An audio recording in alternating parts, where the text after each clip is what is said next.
En entreprise individuelle, peut-on opter pour l'impôt sur les sociétés? Si c'est le cas, comment et pourquoi?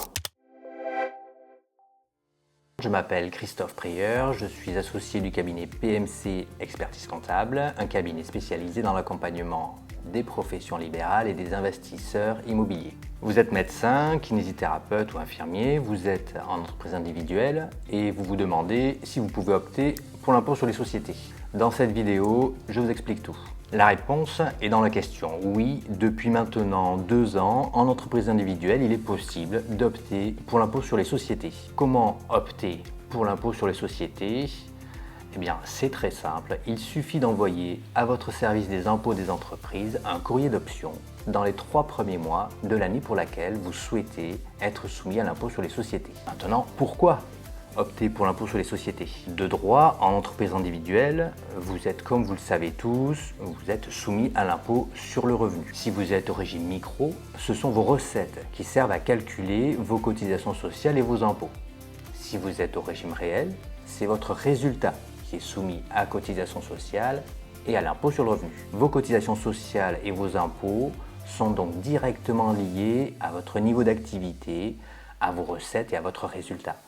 Il s'impose à vous. En optant pour l'impôt sur les sociétés, vous allez déterminer vous-même le montant de votre rémunération.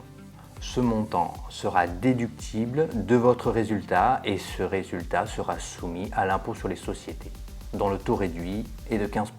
Vous l'aurez compris, l'option pour l'impôt sur les sociétés va vous permettre de maîtriser votre rémunération et donc vos charges sociales et vos impôts. Cela peut générer des économies très élevées. Prenons l'exemple d'une infirmière libérale qui perçoit 100 000 € de recettes par an, avec un niveau de résultat de 50 000 €. En entreprise individuelle classique, au régime réel, sa base de calcul de cotisation sociale et d'impôts sera de 50 000 €. Elle devra régler environ 17 000 € de cotisation sociale et 8 000 € d'impôt sur le revenu. En optant pour l'impôt sur les sociétés, cette infirmière pourra décider de se verser 2 500 € par mois, soit 30 000 € par an. Et c'est sur ce montant que seront calculées ses charges sociales et ses impôts, soit 10 000 € de cotisation sociale et 2 000 € d'impôt sur le revenu. Son entreprise devra verser environ 4 000 € d'impôt sur les sociétés.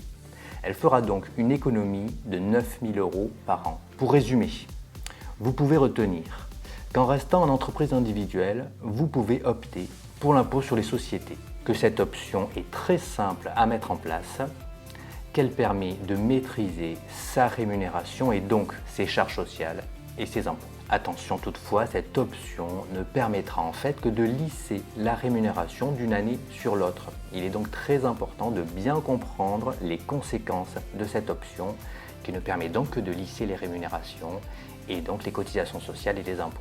Vous en savez un peu plus sur cette option pour l'impôt sur les sociétés pour les entreprises individuelles. Si vous avez des questions sur ce sujet, n'hésitez pas à nous contacter au cabinet, nous proposons des rendez-vous gratuits. N'hésitez pas non plus à partager votre expérience en commentaire de cette vidéo. Pensez enfin à liker cette vidéo, à vous abonner à la chaîne et à activer la cloche pour ne rien manquer. Merci et à très bientôt pour de nouvelles vidéos.